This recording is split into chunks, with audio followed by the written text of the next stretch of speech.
집합이 두 개로 나눠져 있고 그 다음에 이제 두 번째로 나오는 게 집합의 연산이야. 지금 보면은 기호랑 그 다음에 정의 이런 것들은 사실 이해 영역이 아니라 암기거든. 여기 보면 합집합이라고 되어 있는 얘도 그렇고 교집합이라고 되어 있는 얘도 그렇고 서로소라고 되어 있는 얘도 그렇고 이게 지금 집합에서의 용어들이거든. 근데 이게 간혹가다 보면 뭐 개념 이해가 잘 안 돼서 뭐 이런 얘기하는 사람들이 있는데 이게 개념이냐 암기냐 이게 이거 외워야 되는 거야. 그냥 무슨 개념이야. 합집합이라는 단어를 어떻게 이해를 너희가 해. 물론 말은 풀 수가 있지. 합집합이라는 게 합한다는 얘기잖아. 집합을 합한다. 그래서 A와 B의 집합이 있다면 A 집합과 B 집합 전체를 이렇게 얘기하는 거라서 합집합이라는 단어를 쓰는 거고 이게 전부 다 한자어란 말이야. 한자어. 여기 보면은 여기 1번, 2번, 3번 부분에 모두 속하는 여기 얘를 합집합이라고 불러. 이 U라고 되어 있는 얘도 이렇게 써 있는 거 있지. 이게 유니온 약자에 합친다는 얘기야. 그 개념이 아니라 정확하게 따지면 이건 암기야, 암기. 그러니까 지금 개념이 없어서 문제가 그냥 개념 없는 게 아니라 암기력이 떨어지는 거야, 그냥. 그래서 합집합이라고 돼 있으면 요 구간을 얘기하는 거고 기호로 이렇게 쓰고 여기 보면은 이게 뭐야? 조건제시법이지, 그지? x에 대한 언급을 하는데 x라는 거는 a의 원소 또는 이 합집합의 기호, 그러니까 용어야. b의 원소이기도 하다. 그래서 합집합이라고 부르는 거고. 너희가 인수분해 보통 해가지고 방정식 해고할 때도 이런 느낌이야. x-1이 있고 뭐 x-3이 있어. 이게 는영이래. 그럼 x는 1 또는 3이라고 쓰지? 이게 1도 답이고 3도 답이다 이 얘기잖아. 그 해 안에 1과 3이라는 원소가 있는 거야 지금. 이해가지? 그다음 교집합이라는 교는 이 교자가 한자로 만날 교자거든. 그래서 교자가 영어로 이제 인터섹션 n는 자 있지? n을 소문자로 쓰면 이렇게 될 거 아니야? 얘를 구부려가지고 이렇게 쓰는 거고 겹치는 구간 종이 두 장을 이렇게 대놓으면 맞닿는 구간 여기잖아, 그지? 동그란 종이를 댔을 때 여기가 이제 교집합의 구간에 해당하는 거고 기호는 쉽지. 그다음 서로소는 이제 집합에서 서로소는 겹치는 게 아무것도 없어야 돼.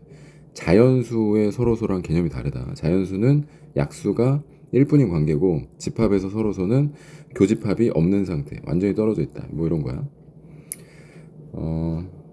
그 다음에 합집합이랑 교집합이 여러분 성질이라고 돼 있는데 이건 그냥 딱히 외우는 것도 아니고 A라는 집합이랑 공집합이랑 합하면 그냥 당연히 A가 나오지 않나? 뭐 이건 합쳐 공집합 아무것도 없는 거잖아. 이건 읽어보면 될 것 같아. A라는 거랑 공집합이랑 겹치는 건 아무것도 당연히 없을 거고 이거 그냥 편하게 한번 읽어봐. 너무 쉬운 얘기라서 여기 기호나 이런 것들 있잖아. 꼼꼼하게 잘 읽어야 돼. 그러니까 너희가 설명 듣고 이게 지금 무서운 게 뭐냐면 설명을 해주잖아. 그럼 이게 전부인 줄 알아. 근데 그게 아니라 너희가 읽어야 되는 건 여기 작은 글씨부터 해가지고 모든 기호나 용어를 다 읽어보고 꼼꼼하게 봐야 돼. 그런 애들이 결국 수학을 잘해. 대충 보고 뒤에 문제 풀다 보면 선생님 개념 뭐 막혀 뭐 이런 그러니까 말도 안 되는 거 질문하는 애들이 있는데 뭐 당연히 질문할 수 있지. 뭐 당연히 질문 받으라고 학원 다니는 건데. 근데 이렇게 보면은 딱 봐도 그냥 점수가 안 나올 애들이 보여. 자, 여기 보면 여집합이라고 돼 있어. 여자는 뭐냐면 여자는 한자로 남을 여자를 써. 그래서 전체에서 빼고 남는다는 얘기야. 예를 들어서 A 집합이 이거면 A 여집합은 여기 C라고 적지. C가 이제 컴플리먼트 약자인데 이게 뭐 완전해지다 뭐 이런 거 있잖아. 얘만 채워지면 완전해지는 거지. 그래서 A의 여집합이라고 불러. 근데 보통 한자로 남을 여자 A를 제외한 나머지라고 이제 전체가 이제 유니버스의 약자인데 전체에서 A를 뺀다 약간 이런 느낌이지, 그지? 자 보시면 되고 제일 중요한 거 나왔다. 차집합. 집합에서의 차집합은 뺀다라는 개념보다는 겹치는 걸 뜯어낸다라고 생각해야 돼. 종이가 두 장이 있어. A라는 종이가 있고 B라는 종이가 있어. 겹치지. 여기 A 기준, B 기준으로 했을 때 A에서 B 뺀 거랑 B에서 A 뺀 건 당연히 다를 거고 이게 A라는 집합에서 B라는 집합을 빼면 A에서 A와 B가 겹치는 요 부분을 뜯어낸다 라고 생각해야 돼. 요걸 뜯어내면 요 부분이 남지, 요 부분. 여기가 A-B에 해당하는 거고 거꾸로 B에서 A를 빼잖아. 그러면 B에서 A와 B의 겹치는 얘를 뜯어내는 거야. 그럼 얘가 남겠지. 이해갔어? 여기 보면 연산의 성질 해가지고 이것도 한번 읽어보면 돼. 왜냐면 너무 쉬운 얘기들이라서 뭐 이런 게 이해야, 이런 게. 기호를 다 알았지? 그럼 생각을 하는 거지. A랑 A의 바깥쪽을 합쳤어.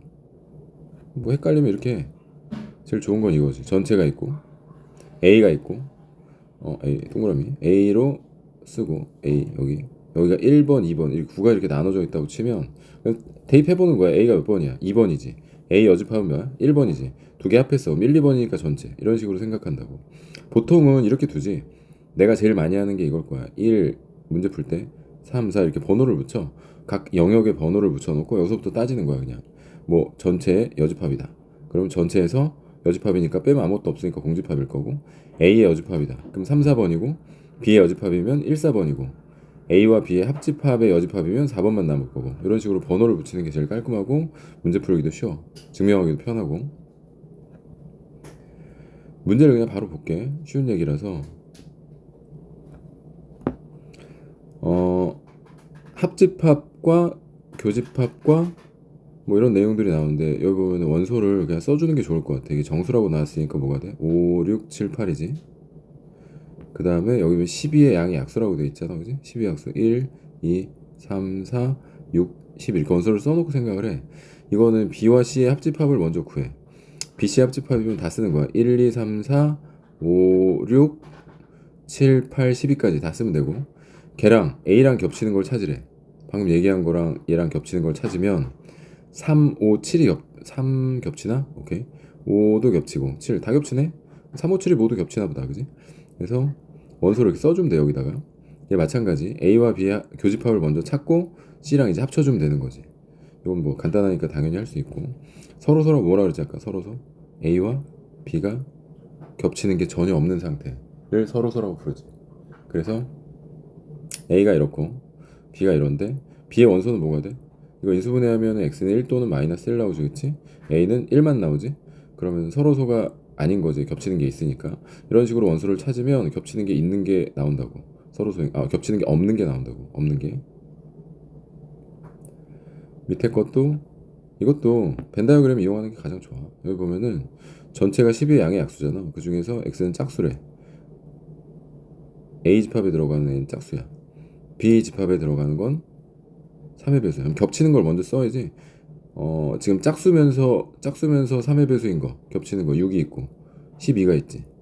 그 다음에 짝수 나머지 것들, 12 이하의 자연수 중에서 2, 4, 6, 8, 10, 12 이렇게 쓰면 되고, 그 다음 3의 배수 나머지 어디다 줘? 여기다 적으면 되겠지. 3의 배수 3, 6, 9, 12 이렇게.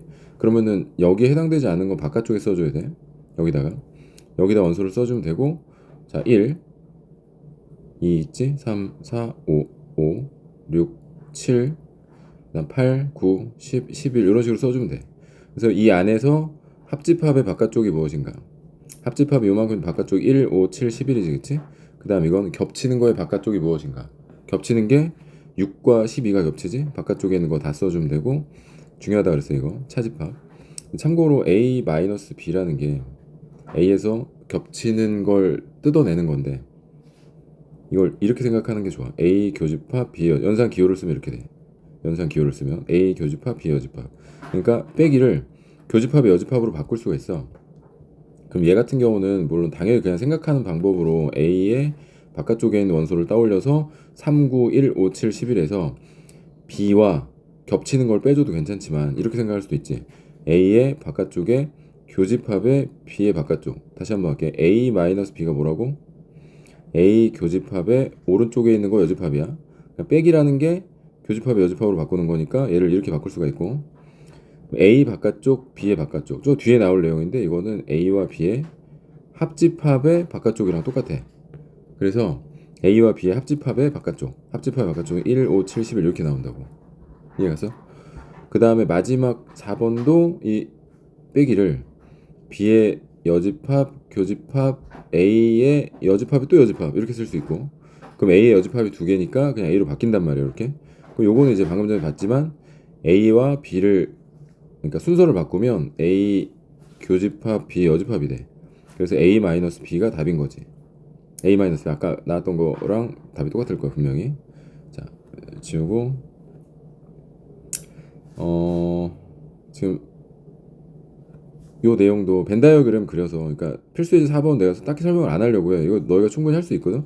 예전에 집합이 중학교 1학년 때 나왔던 거고, 이 기호만 알면 사실 숫자 몇 개 넣고 빼는 거잖아. 이건 너희가 해봐 3번 4번 같은 경우도. 5번도 마찬가지고 A와 B의 교집합이 2와 5라고 나왔어. 그럼 둘 다 뭐가 있어야 돼? 2와 5가 반드시 있어야지. 그럼 얘는 반드시 뭐야? 5겠지 뭐. 그럼 얘가 오려면 A는 뭐가 돼? 1이거나 마이너스 1이겠지. 제곱해서 1 나왔으니까. 그럼 A에다 1 넣어보고 마이너스 1 넣어보고 비교하면 답이야. 안 해도 될 것 같아. 너희는 풀어야 돼.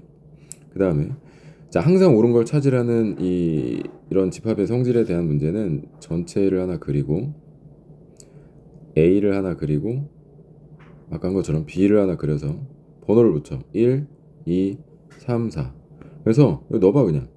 지금 전체 여집합이면 공집합이지. A가 공집합에 들어간다. 항상 옳은 건 아닐 수도 있으니까 탈락. 그 다음에 A와 B의 합집합이 1, 2, 3인데 A에 들어간다? 이거 안 들어갈 수도 있잖아.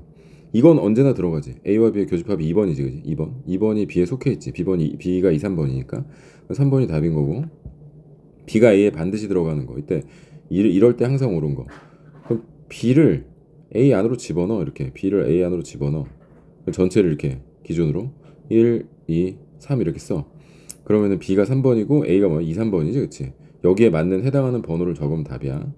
집합은 이렇게 쉬운 내용들이 많아서 혼자 공부해도 괜찮을 것 같아. 그리고 요거는 부분집합 얘기인데 요 직전 강의에서 나온 것처럼 X라는 무엇인가 나왔는데 걔 집합의 개수를 물어보면 가능한 집합의 개수를 물어보는 거니까 한 개가 아니라 여러 개일 수 있어. 그러니까 우리가 알고 있는 그 부분집합의 개념이 똑같아. 부분집합 개념이야. 가능한 집합의 개수이기 때문에. 그래서 A가 이거고 B가 이제 이렇게 나왔는데 A와 B에 겹치는 게 A랑 X랑 겹치는 게 X고 X라는 건 A가 있고 겹치는 게 X가 나오려면 X가 이 속 안에 들어가 있어야 되지 않니? 그럼 딱 겹치는 게 X가 나오지. 이거를 다시 해석하면 X가 A에 포함된다 이런 얘기야. 그 다음에 두 개 합쳤을 때 이제 X가 더 커. 합친 게 X가 더 커. 그러면 A-B가 어디에 속하는 거야? X에 속하는 거지 이렇게. A에서 B 빼면 아까 차집합의 개념에서 겹치는 걸 뜯어낸다. 그러면 뭐만 남아? A, B, C만 남지. 그럼 원소 A, B, C는 반드시 X에 속해 있고 X라는 거는 누구의 부분집합이야? A, B, C, D, E의 부분집합이지. 그럼 생각을 해보면 X는 A, B, C만 있어도 괜찮고 A, B, C에 D가 있어도 괜찮고 A, B, C에 E가 있어도 괜찮고 그러니까 완전히 부분집합이 개수랑 똑같아. 그러니까 개수만 물어봤으니까 선택권의 입장에서 A는 경우에서 한 가지, B도 한 가지, C도 한 가지, D는 들어갈 수도 있고 안 들어갈 수도 있지 두 가지, E도 마찬가지 두 가지 이런 식으로 다 곱하면 네 가지 나오잖아. 다 쓰는 경우도 있고 아니면 개수만 찾는 경우도 있어. 시험 볼 때는 경우의 수 이론으로 푸는 게 가장 좋아. 앞에서 했었어. 자, 여기 연습 문제 한번 또 풀어보고 뒤에 거를 좀 자세히 설명을 할게. 일단 한번 끊어서